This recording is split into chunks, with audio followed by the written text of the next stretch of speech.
మనము నిర్గమకాండము 2వ అధ్యాయము 7 నుంచి 10వ వచనం దాకా చెప్పుకుంటున్నామనండి. అయితే మిరియాము మరి సహోదరుని కనిపెట్టుచు ఉంది.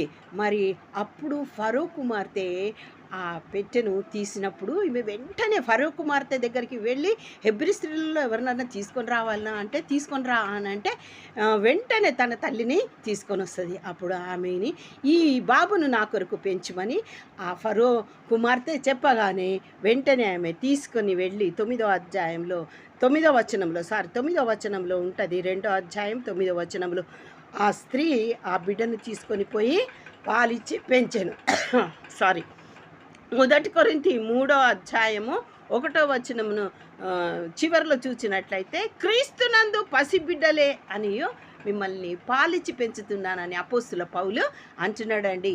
అవును, ఈ పాలు అనంటే ఏంటిది అనంటే స్పిరిచువల్